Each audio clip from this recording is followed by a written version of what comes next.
जन्म से लेकर अब तक कितना खाया पिया, इसका तो कोई हिसाब नहीं होगा।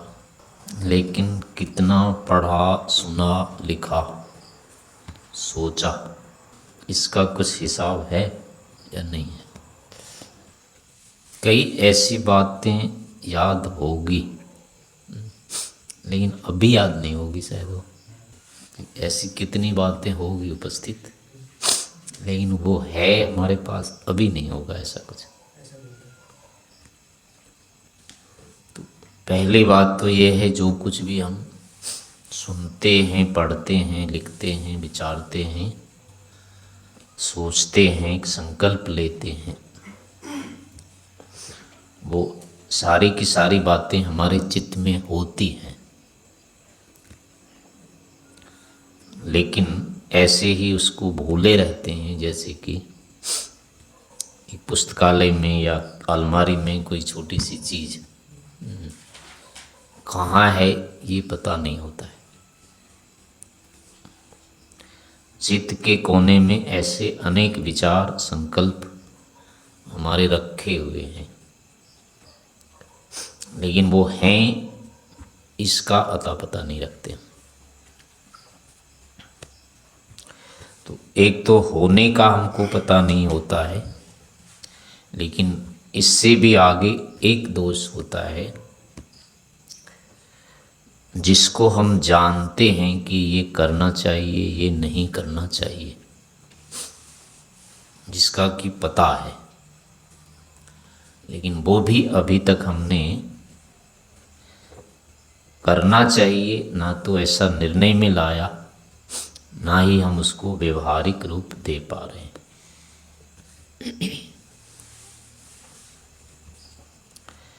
तो इसका ऐसा नहीं होने का कारण होता है, हम उस पर विचार विमर्श नहीं करते हैं, उसको दोहराते नहीं हैं, स्मरण नहीं करते हैं, या उसकी अपेक्षा मानते नहीं हैं कि ये सब जानना सुनना हमारे व्यवहार के लिए है।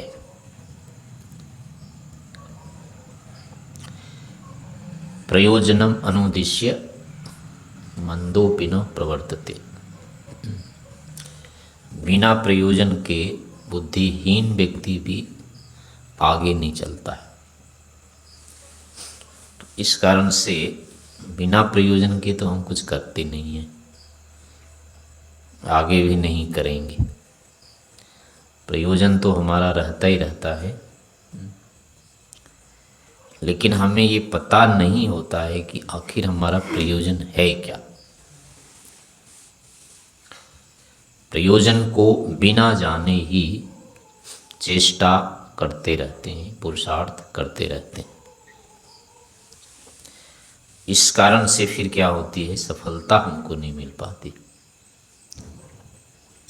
यदि हम अपने प्रयोजन को जान करके, निश्चय करके यदि हम प्रयास करें, पुरुषार्थ करें, चेष्टा करें, तो हमारी चेष्टा सफल हो जाएगी।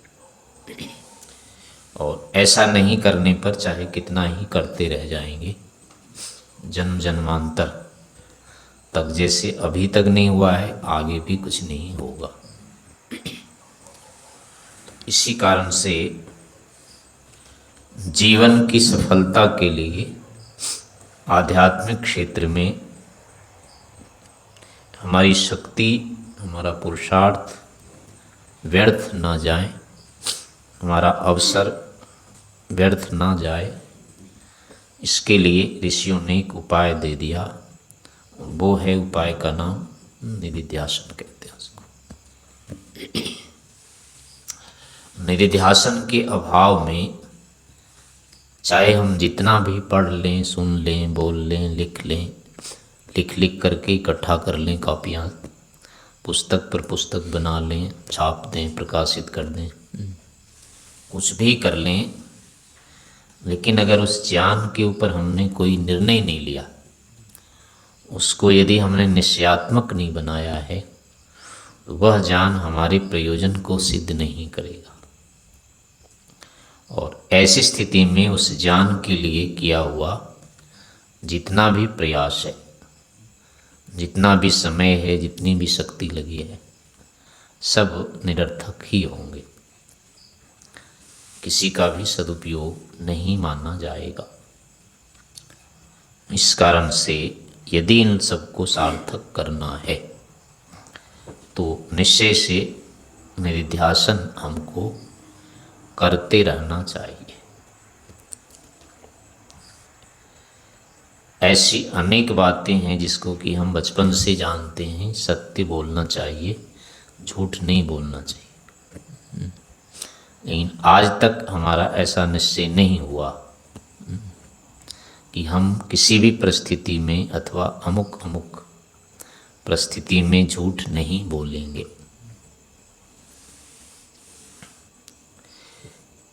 जहाँ कहीं भी अवसर आता है हम असत्य बोल देते हैं, असत्य कर लेते हैं, असत्य मान लेते हैं। उसके लिए फिर हमको कोई ग्लानि नहीं होती है, कोई शोक पश्चाताप नहीं होता है, अपितु लगता है कि अच्छा रहा, निकल गए, इससे बच गए, हम विपत्ति से बाहर आ गए।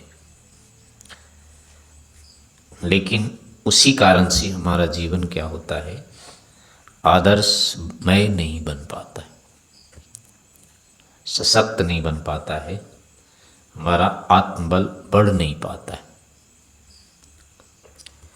यदि हम इन सत्य आदि के विषय में संकल्प लेकर के चल रहे होते तो हमारा जीवन जैसा अभी सामान्य है ऐसा नहीं रहता। हो सकता है कि या तो रहता ही नहीं है।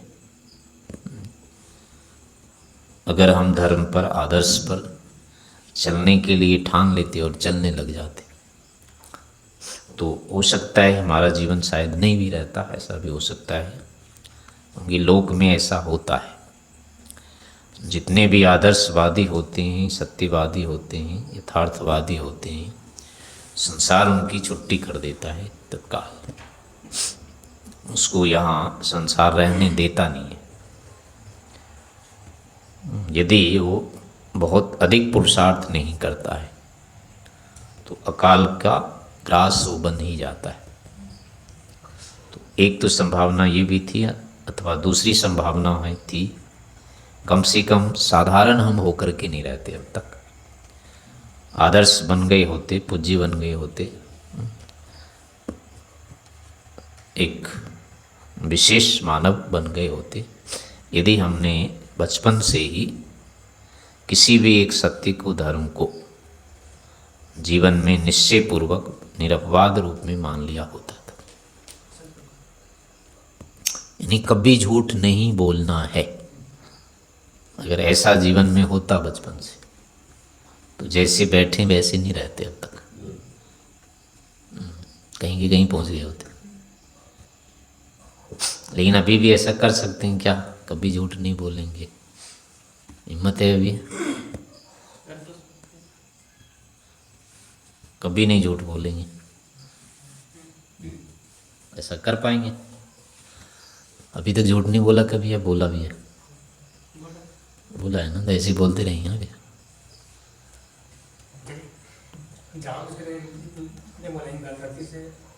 ज्ञान ना हो तब बोले तो ये तो अलग अलग बात है, जान के नहीं बोलेंगे, ऐसा ऐसा तो है। जब अवसर विशेष आएगा ना तो ये सारे धरे रह जाएंगे। जब कहेगा कि देखो सत्य बोलो या गोली खाओ, या तो इस धर्म को अपना लो या फिर अपना प्राण दे दो, तो अब क्या करेंगे वहाँ? पर देंगे क्या? धर्म दे देंगे ना।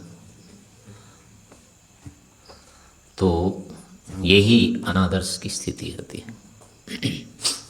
हमने सत्य के विषय में ऐसा कोई निर्णय नहीं लिया अब तक कि सचमुच में सत्य ही बोलना चाहिए, असत्य नहीं बोलना चाहिए कभी भी। ऐसे ही अन्य क्षेत्रों में भी होगा।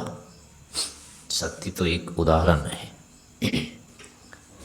कल जैसी बात आई थी दिनचर्या की। प्रातःकाल उठना है, रात्रि में सोना है, ये खाना है, ये पहनना है। ऐसा यानी किसी भी क्षेत्र में हमारा अभी तक ऐसा नहीं है कि इसमें कोई परिवर्तन कभी नहीं होगा। ये ऐसे के ऐसे यथावत चलेगा। अभी किसी भी विषय पर हमारा ऐसा निर्णय नहीं होता है। ईश्वर प्राप्त करना है, वेद को पढ़ना है, ऋषियों का मार्ग पर ही चलना है। इस विषय में हम पता नहीं कितने बार सुन चुके हैं, पढ़ चुके हैं, लेकिन अभी तक किसी को निश्चयात्मक रूप नहीं दिया। तो ये सब इसीलिए होता है कि हम इसको विषय बना करके इसको निश्चित करना है, या तो इस पार या इस पार, इस पक्ष में रहना है या इस पक्ष में रहना है। इस रूप में उसका वर्गीकरण नहीं किया, निर्धारित नहीं किया है कि ऐसा ही होना करना है, ऐसा नहीं करना है। पढ़ने के विषय में जैसे ले लीजिए, क्या पढ़ना चाहिए नहीं पढ़ना चाहिए ये पढ़ चुके हैं। सत्यार्थ प्रकाश में, संस्कार विधि में या अन्य कहीं पर भी पढ़ तो लिया ही है, लेकिन क्या ये ठीक लिखा है और मुझे ऐसा ही करना है, ऐसा कभी किया? और किया तो क्या वैसे ही करने जा रहे हैं? कितना पढ़ेंगे? कर लिया निश्चय? नहीं किया। लेकिन इसमें क्या कहा है? सामर्थ्य के अनुसार करना चाहिए या इतना करना चाहिए? इतना 8-7 साल के बच्चे को लेकर दिया गया है कि 8 साल का बच्चा जब वो घर का यहाँ से लेकर यहाँ पढ़ाया गया। आप पर ये नियम मतलब नहीं लागू होता है, आपके लिए नहीं है ये पढ़ने का विषय है, इतना पढ़ना चाहिए ये लिखा है, ना कि किसको पढ़ना चाहिए किसको नहीं। 8 साल से ऊपर वाले को पढ़ना चाहिए, नीचे वाले अधिक ऊपर वाले को नहीं, ऐसा थोड़े लिखा है। मैं कह रहा हूँ कि 8 साल शुरू होगा ये जो पाठ्यक्रम नहीं, तो इसमें आपने कभी ऐसा किया कि नहीं मुझे पढ़ना है पर इस कारण से पढ़ नहीं पाऊंगा, वो तो अलग बात हो जाएगी। किया हुआ है। तो ऐसा ही मतलब निश्चय रहना चाहिए। ऋषियों ने जो लिखा है वो हमारे जीवन में आना चाहिए, ऐसा संकल्प रहना चाहिए। लेकिन ये वैसे नहीं होगा जब तक इस पर विशेष विचार नहीं करेंगे। आगे हमारा जीवन कैसा होगा, कितनी परिस्थितियां आएगी, कर पाएंगे नहीं कर पाएंगे, ये जब तक सारे विषयों को नहीं सोचते हैं लेकर के, तब तक इस विषय में निश्चय नहीं हो पाएगा कि मुझे कितना पढ़ लेना चाहिए। अगर कर भी लिया है तो हो सकता है कि अभी कई दो ऐसे छूट गए होंगे, भूल जाएंगे। तो ऐसे ही अध्ययन के विषय में है, अन्य चीज़ों के विषय में होता है। तो इसमें निधिध्यासन से क्या होता है, हमको पूरा लाभ होता है। अन्यथा हमने क्या पढ़ा है, क्या सुना है, क्या जाना है, ये बातें यूं ही निकलती रहती है। लेकिन अगर उस पर हम विचार करते हैं, सोचते हैं, फिर से दोहराते हैं, तो अब धीरे धीरे वो हमारे व्यवहार का अंग बन जाता है, संकल्प से जुड़ता जाता है। प्रत्येक ज्ञान का जो होता है प्रयोजन ही यही होता है कि वो तो या तो है रहता है या उपादेय होता है, लेकिन उसको हम उपेक्षा वृत्ति में ला करके भी रखते हैं। कोई भी ज्ञान होने पर सामान्य रूप से वो 3 अवस्थाओं में बढ़ जाता है। या तो हमारे लिए वो उपादेय होता है, इसको लेना है करना है, या फिर होता है ये करने का नहीं है, और तीसरी स्थिति होती है कि क्या करें अभी रहने दो, यानी जिसमें निर्णय नहीं होता है वो फिर जो का त्यों ही उपेक्षित रह जाता है। लेकिन वो प्रयोजन नहीं है ज्ञान का, बीच में रहना ये ज्ञान का प्रयोजन नहीं है। ज्ञान का प्रयोजन है और उपादेय, 2 ही होती हैं वस्तु, बीच की वस्तु होती नहीं है। पूरे प्रकृति के लिए क्या कहा है, प्रकाश क्रिया स्थिति शीलम भूतेन्द्रियात्मकम भोग अपवर्गार्थम दृश्यम। भोग और अपवर्ग के लिए है ये, और कुछ नहीं है। साथ रखने के लिए, पकड़े रहने के लिए, चलते रहने के लिए, ऐसा कुछ नहीं है ये। तो जैसे प्रकृति या संसार हमारे लिए भोग करके त्याग करने योग्य ही है बस, लेकिन इस विषय में अपनी मान्यता क्या रहती है? साथ अपना चलते रहो,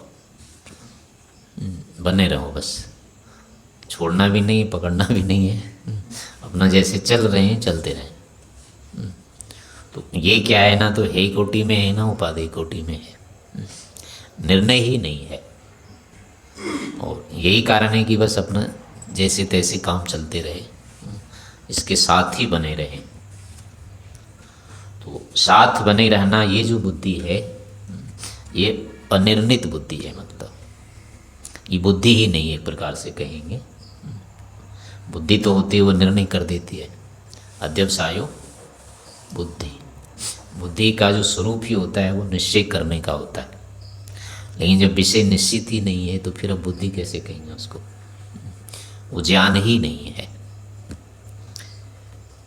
संसार के विषय में, प्रकृति के विषय में अगर ये नहीं लगा कि ये त्याज्य है, साथ रखने योग्य नहीं है, तो इसका मतलब है कि इसका ज्ञान नहीं है। ईश्वर हर समय क्या है? वो ग्राही ही है, वो कभी त्याज्य नहीं है। लेकिन ईश्वर प्राप्ति के लिए हमारे अंदर जो तत्परता नहीं है, प्रमाद है, उपेक्षा है, टाल मटोल की स्थिति है, ठीक है जब हो जाएगा हो जाएगा, नहीं होगा तो क्या बात है। ये जो उपेक्षा वृत्ति है ये भी ज्ञान नहीं है। ईश्वर प्राप्त ही है, ग्राही ही है, ना तो ये ज्ञान है ना प्रकृति है ये ज्ञान है, क्योंकि दोनों के अनुकूल हमारे कर्म नहीं है। ना ही हम इसको छोड़ देने के लिए तत्पर हैं, इसको छोड़ देना है, ना ही ईश्वर को पकड़ लेने के लिए तत्पर हैं। बीच में हम एक तरह से घिसट रहे हैं या खींच रहे हैं। तो ऐसी स्थिति इसीलिए है कि हमने इसको निर्णय में नहीं लाया, इस ज्ञान को। या तो नहीं हुआ है ये कहेंगे, या फिर कम ये कहेंगे इसका निर्णय हमने किया नहीं है अभी। तो ऐसे सब क्षेत्रों में होगा, ये बड़े क्षेत्र हैं या छोटे क्षेत्र हैं, ये तो सामान्य हो गया।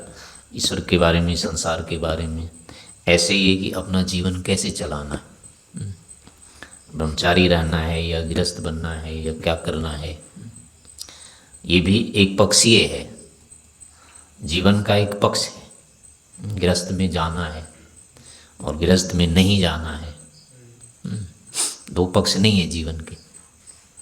लेकिन होता है कि अभी तक निर्णय नहीं किया, अभी तक सोचा ही नहीं, इस विषय में पता नहीं क्या करेंगे, कुछ भी हो सकता है। तो ये इसीलिए होगा क्योंकि इस विषय पर निधिध्यासन किया नहीं, निर्णय नहीं लिया। पक्ष एक ही हैं जीवन के, इधर जाओ या उधर जाओ। तो उधर वाला भी पक्ष जो है वो वस्तुतः नहीं है पक्ष, क्योंकि जब ये हो गया कि प्रकृति है तो गृहस्थ वाला जीवन किस तरफ का है? प्रकृति पर रखी है ना, तो वो तो हे पक्ष वाला होगा। तो हे को पकड़ने का कैसे बनेगा? वो ग्राह्य में ही नहीं आ रहा है, तो फिर कैसे बनेगा कि ये हम इधर हम जाएंगे? तो ये ऐसा इसलिए हो रहा है कि हम इसके ऊपर फिर नहीं विचार कर पा रहे हैं अभी। जो पूरा विचार लेगा इस विषय में उसका ये पक्ष बनेगा ही नहीं। उसका तो यही बनेगा कि फिर आजीवन ब्रह्मचारी ही रहना है, आत्मज्ञान करना है, ईश्वर का प्रत्यक्ष करना है। तो अब वो उधर क्यों जाएगा? वही जाएगा जिसको अभी ये ज्ञान नहीं हुआ है। अभी ना तो संसार समझ में आया, ना ही उसको ईश्वर समझ में आया है। तो ऐसा व्यक्ति स्वभावतः इसको पूर्व पक्ष कहा है। अभी शायद चौथे पाद में आएगा, पूर्व पक्षी रुचिर भवती है ना, व्यासवाच में आता है, व्यासवाच में योग दर्शन के।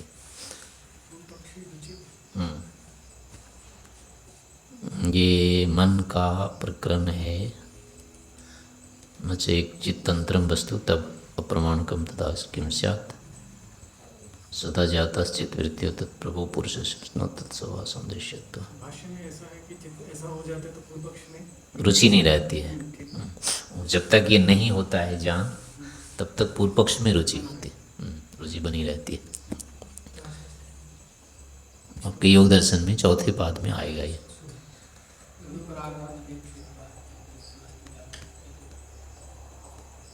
नहीं हुए वहीं पर आएगा, अभी आएगा। मतलब एक वाक्य है कि व्यक्ति की सामान्य जो रुचि होती है ना वो लोक पक्ष में होती है। जब तक चित्त शुद्ध नहीं हो जाएगा तब तक अपने आप रुचि लोक में ही रहेगी। लेकिन आत्मज्ञान विशेष दर्शना शायद आत्मभाव भावना निवृत्ति उसके आसपास पर ये है। तो उसकी जब हो जाती आत्मभाव भावना हटने पर अब पूर्व पक्ष में उसकी रुचि नहीं रहती है। तो ऐसे एक स्वाभाविक स्थितियां होती है। ये ज्ञान विज्ञान यदि हो गया है, बढ़ गया है ये, तो लोक के प्रति अपने आप नहीं रुचि होती है। इसीलिए लोक से अतिक्रमण जो कर लेता है उसी को ज्ञानी कहते हैं। लौकिक को कभी ज्ञानी कहा नहीं जाता है, ज्ञानियों में नहीं आते ये। ज्ञानी का मतलब सीधा सीधा होता है आत्मज्ञानी, यानी प्रकृति को जो अतिक्रमण कर लेता है, प्रकृति जिसके लिए प्राप्य नहीं रहती है उसको ज्ञानी कहा गया है। किसी भी स्वरूप में प्रकृति विषय है तो वह ज्ञानी होता है, तो वो ज्ञान ही नहीं है अभी। तो ये स्थिति तभी आएगी जब हम इस पर विशेष रूप से विचार करेंगे, निर्णय लेंगे कि आखिर ऐसा क्यों नहीं होना चाहिए। तो बड़े बड़े विषयों से लेकर के छोटे छोटे विषयों में ही पहले से इस प्रकार से रहेगा कि मान लो आज से ही आगे हमें जीवन में क्या करना है, किस तरह से जीवन आगे बढ़ाना है, कौन से पक्ष में जाएंगे, यानी क्या क्या जीवन में हो सकता है, ये पक्ष फिर आएगा। लेकिन पहले रहेगा कि हमें जीवन को कैसा बनाना है, कैसा चलाना है, कौन सा हमारा जीवन रहेगा। ये अपने आप में क्या है, निधिध्यासन के विषय है।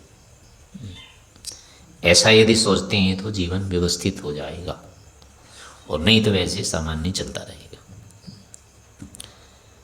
इसी प्रकार से है कि अब थोड़ा बढ़ गए, मान लो घर त्याग दिया है, परिवार त्याग दिया है, उनको छोड़ करके अब यहाँ आ गए, तो अब इस पर भी निश्चय करके रखना पड़ेगा कि क्यों छोड़ दिया है, आगे फिर पकड़ना है कि नहीं पकड़ना है उसको।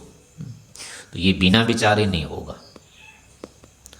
अगर इस पर विशेष विचार नहीं करते हैं तो फिर से कोई परिस्थिति हुई, घर में घट गई, मान लो कोई घटना, सूचना आ गई, उसके बाद तत्काल लगेगा कि एक बार हम होके आते हैं बस।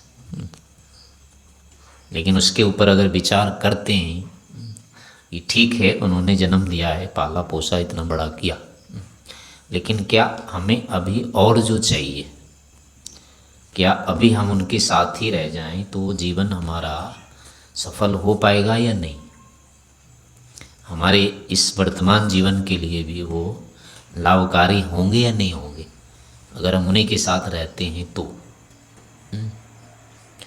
यदि ऐसा सोचते हैं तो अब आकर्षण नहीं होगा, उतना दुख नहीं होगा, या किसी विशेष परिस्थिति में ऐसी द्वंद्व की स्थिति नहीं आएगी। लेकिन इस पर यदि ये विचार करते हैं कि आगे जैसा हमारा जीवन होना है उसमें अब वो विशेष उपकारी नहीं होंगे, जैसे कि अब हमको क्या पढ़ना है, आगे कोई चीज़ पढ़ना लिखना है, तो क्या उनके साथ रह के पढ़ पाएंगे। जो भी ज्ञान विज्ञान चाहिए, वेद पढ़ना है, दर्शन पढ़ना है या और कुछ पढ़ना है, क्या घर वालों के साथ पढ़ पाएंगे, रह के नहीं पढ़ पाएंगे। आगे हमको जैसे अब ज्ञान विज्ञान समाधि करना है, वैराग्य करना है, आत्मज्ञान करना है, क्लेशों को हटाना है, तो क्या माता पिता इसमें सहयोग कर पाएंगे? उनके साथ यदि रह जाएं तो क्लेश हटा लेंगे हम या नहीं हटा पाएंगे? नहीं हटा पाएंगे। यानी उनको बेचारे को पता ही नहीं क्या होता है ये सब, वो क्या सिखाएंगे, वो क्या पढ़ाएंगे। तो उनके साथ यदि हम वो लेते हैं तो आगे के काम नहीं हो पाएंगे। तो इसलिए है कि हमने यूँ नहीं छोड़ दिया है उनको, हमें आगे के और कार्य करने हैं अभी, जिनमें कि उनका सहयोग पर्याप्त नहीं रहता है। तो इस दृष्टि से अगर हम उनसे अलग हुए हैं तो अब इसमें कोई दोष नहीं है। आत्मज्ञान की दृष्टि से, ईश्वर प्राप्ति की दृष्टि से, तत्वज्ञान के लिए, क्लेश मिटाने के लिए यदि हम घर का, परिवार का त्याग कर देते हैं तो अब क्या है कि ये फिर दोष नहीं होता है। अगर ऐसा हमारा लक्ष्य बना हुआ है, स्पष्ट हमने किया हुआ है, तो पीछे मुड़ने की स्थितियाँ नहीं आएगी। कोई भी परिस्थिति उनके सामने आती है तो उसमें अब दुख नहीं होगा। मान लो माता की, पिता की मृत्यु हो जाए तो ऐसा यदि सोचा हुआ है तो कष्ट नहीं होगा, लेकिन आगे का इस प्रकार का निर्धारण नहीं है तो होगा, कष्ट हो जाएगा। क्योंकि पिछले प्रयोजन अगर अभी भी हैं वो तो उन्हीं से होना है। धन संपत्ति के बारे में, सुख सुविधा के बारे में अगर आगे प्रयोजन बना हुआ है, इसकी प्रधानता है, तो उनको नहीं बुला सकते, फिर उनको अपने से नहीं काट सकते, फिर उनके लिए जाने की स्थितियाँ कभी भी बन सकती हैं। लेकिन अगला जो प्रयोजन है, इसको अगर साथ रखते हैं, इनको प्रधानता देते हैं, तो अब उनके लिए इतना कष्ट नहीं हो पाएगा। तो ऐसे आगे के जीवन के विषय में भी हम निधिध्यासन के माध्यम से ही कोई निर्णय ले सकते हैं। उसी के कारण से अगला हमारा मार्ग जो होता है वो प्रशस्त बनता है, दृढ़ बनता है, पीछे न मुड़ने की स्थितियां बनती है। तो इन अनेक प्रयोजनों से निधिध्यासन करते रहना चाहिए। अपने विद्यालय का एक अनिवार्य नियम भी है ये आत्मनिरीक्षण और निधिध्यासन। प्रायः कहीं पर ऐसा नहीं होता है, लेकिन यहाँ ये विशेषता रखी गई है, इसके बहुत अधिक महत्व हैं। तो इस प्रकार से हमें निधिध्यासन का उपयोग करते रहना चाहिए।